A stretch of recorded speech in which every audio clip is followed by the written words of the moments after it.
Halo, apa kabar teman-teman, para sahabat pejuang UT dimanapun teman-teman berada. Pada kali ini saya ingin sedikit bercerita ya mengenai proses tuton yang selama ini saya tempuh. Jadi dari semester pertama sampai sekarang ya semester keempat, saya mengambil non-SIPAS dengan tutorial online. Jadi dari semester pertama sampai ketiga itu sebenarnya saya mengambil 7 mata kuliah. Nah, di semester keempat ini saya mengambil 8 mata kuliah itu by accident ya teman-teman. Jadi waktu registrasi online itu saya tidak sengaja keklik untuk di mata kuliah ke-7 itu saya klik ulang. Jadi saya pikir belum masuk, ternyata sudah masuk. Jadi double, jadi 8. Nah, tapi ya saya hitung-hitung lagi kok, kalau saya sudah menempuh 29 mata kuliah dan perhitungannya dalam S1 itu sekitar 45 mata kuliah ya. Nah, berarti kalau saya ngambil 8 lagi tahun semester depan dan semester berikutnya lagi 8 atau 16 mata kuliah, berarti kira-kira mungkin dalam 3 tahun saya bisa menyelesaikannya paling, tapi itu sangat ambisius, mungkin ya 3,5 tahun lah ya, mudah-mudahan bisa saya selesaikan program studi S1 saya di UT mengambil ilmu hukum. Nah, yang ingin saya sharingkan pada malam hari ini itu begini. Jadi di tempat kerja saya ada satu teman saya juga mengambil UT. Nah, kebetulan programnya sama, program studi ilmu hukum, dan dia sebenarnya sudah mengambil S2 UI Magister Hukum juga. Nah, tapi S1-nya justru dia belum ambil. Nah, namanya Pak Yono Mulyono. Mungkin nanti suatu saat di video yang lain nanti saya akan mengajak untuk interview lah ya, ngobrol dengan beliaunya ini, mengapa dia kok bisa mengambil S1, S2-nya duluan, S1-nya belakangan. Nah, ini cukup menarik ya. Jadi S2-nya sudah S2 Hukum di Universitas Indonesia, tetapi S1-nya dia sebenarnya dari background lain, ya, mungkin ekonomi ya. Nah, ini nanti kita mungkin di video-video lainnya kita akan bisa untuk mengulik, berbicara dengan Pak teman saya ini, Pak Yono Mulyono, nanti mungkin bisa berbagi pengalaman untuk teman-teman semua. Nah, kembali ke topik yang yang kita bicarakan malam ini, yaitu mengenai sebenarnya efektif nggak sih ikut tuton gitu. Nah, teman saya ini tidak semula juga mengikuti tuton di semester pertama, kedua, tapi di akhir-akhir ini dia tidak mengikuti tuton, tapi dengan non TTM juga enggak mengikuti. Istilahnya saya juga kurang paham apa ya istilahnya itu, TTM juga bukan, tapi basicnya sebenarnya TTM, tapi mungkin karena pandemi ini jadi TTM-nya diganti dengan mengerjakan tugas. Nah, yang menarik, tugasnya ini cuma 3 teman-teman. Nah, kalau tugas 3 ini kan sama aja dengan tugas kita yang dituton gitu. Nah, sementara kalau kita tuton, kita harus mengerjakan diskusi, tugas-tugas lain seperti diskusi sampai 8 sesi, itu kita mengikuti diskusi di masing-masing mata kuliah. Nah, sementara di TTM yang saat ini tidak ketemu tatap muka, ini bisa hanya mengerjakan tugas yang disampaikan secara online dan diupload pekerjaannya secara online juga, seperti waktu kita mengerjakan tugas di tutorial online. Nah, jadi kalau kita timbang-timbang, ya mending ikut yang model ini ya, yang TTM, tapi tidak ada pelaksanaan TTM-nya dan diganti dengan pengerjaan tugas. Nah, karena kalau dibilang atau dihitung-hitung praktisnya, maka lebih praktis kalau kita memilih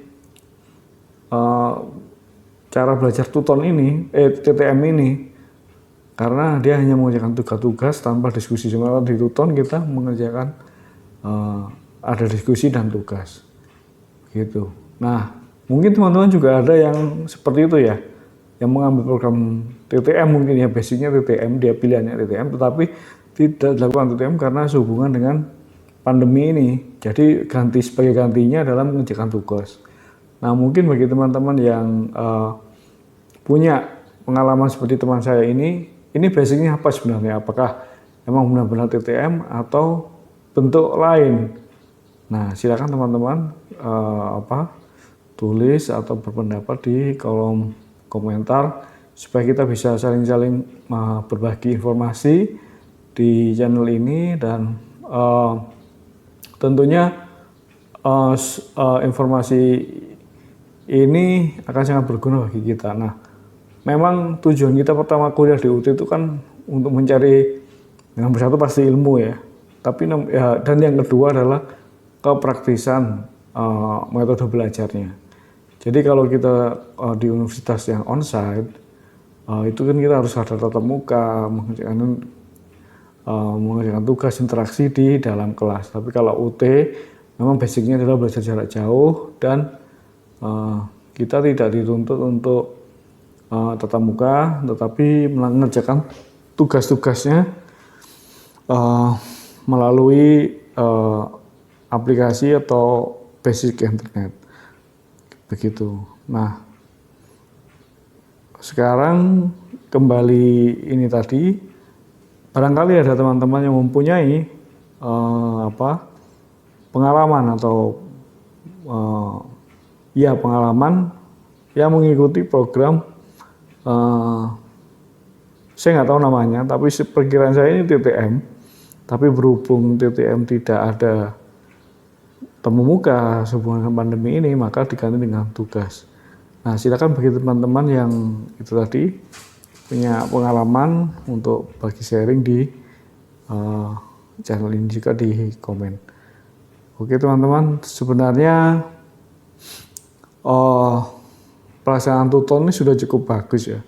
Kalau kita mengikuti per sesi, ada 8 sesi itu, kita dikasih bahan, materi, pengayaan, terus kemudian inisiasi dari materi itu masing-masing, itu memaksa kita untuk menjadi tahu dan membuka buku dan membaca, meskipun tidak hanya buku modul tetapi juga dari model-model dari sumber-sumber dari lain di internet. Dan sebagai bahan cerita saya, selama mengikuti Tuton itu banyak manfaatnya ya. Yang pertama itu meskipun kita tidak berinteraksi dengan teman, kita bisa melihat di dalam diskusi yang dilaksanakan di tiap sesi itu, kita bisa saling berdiskusi melalui media atau papan di media internet yang sudah disediakan. Terus kemudian kita juga mengerjakan tugas, dan saya pikir tutornya juga fair untuk memberikan nilai. Jadi selama 4 semester ini saya sudah bisa membaca mana yang pengerjaan diskusi yang tidak optimal. Bisa saya kasih contoh, mungkin yang asal comot, asal mengerjakan, kemudian ngambil dari yang fatal ya, ngambil dari copy paste dari pendapat teman yang lain, terus kemudian copy paste murni dari sumber yang lain juga di internet. Nah itu agak nggak optimal dan mungkin bisa fatal ya. Nah yang diharapkan tutor itu kan kita silakan mengambil dari mana aja sumber-sumber yang ada, terus kemudian baru kita bisa baca terlebih dahulu, terus baru kita sarikan dengan kata-kata kita sendiri. Jadi dengan kata-kata kita sendiri menyampaikan ide kita, kemudian di basic atau kita kutip dari kutipan yang lainnya. Nah itu. Jadi selama 4 semester ini saya kok merasa lebih benar-benar ini ya daripada kuliah konvensional onsite, karena semuanya itu dari kita. Bisa jadi ini menjadi lebih ilmu yang kita peroleh atau yang kita dapat dari baca-baca buku itu lebih masuk ke ingatan kita, jadi semacam memorinya lebih dalam daripada kalau kita mungkin, saya rasa kalau waktu kita kuliah di di tatap muka mungkin yang di kelas gitu kan agak, kalau jumlahnya sekitar sekian puluh orang, apalagi datangnya pas telat atau banyak sekali ngerumpinya atau ngobrolnya baik di luar maupun di sebelum perkuliahan dan sudah perkuliahan, mungkin UT ini sebenarnya cara belajarnya lebih efektif saya pikir kalau kita benar-benar disiplin dan punya benar-benar komitmen ya untuk melaksanakan perkuliahan. Baik, itu aja teman-teman obrolan kita pada malam hari ini. Jadi saya tunggu komentar teman-teman mengenai model belajar tadi yang TTM yang hanya mengerjakan 1 atau 1, 2, 3 tugas yang kemudian dikumpulkan dan nilainya itu yang digunakan untuk membantu untuk di akhir ujian akhir semester. Yang saat ini tentunya mungkin saya tebak untuk masih menggunakan sistem D ya, take home exam seperti dengan semester sebelumnya, karena ya pandemi saat ini juga belum berakhir. Ada yang bilang ini adalah third wave atau gelombang ketiga, ya kita nggak tahu. Kita doakan sama-sama semoga pandemi ini juga cepat selesai, dan teman-teman, yang penting teman-teman tetap semangat, tetap fokus pada kuliah, dan dalam mengerjakan tugas harus sedikit dipaksa. Kita harus kerjakan satu sesi, satu hari mungkin kita bisa, kalau kita ambil 4 mata kuliah itu bisa lah, misalnya 4 mata kuliah dalam seminggu itu sesi itu sangat bisa. Saya coba 7-8 itu bisa kok sambil bekerja ya, tentunya ya tetap harus disiplin dan menjaga komitmen. Oke teman-teman, sampai jumpa lagi dan tetap semangat.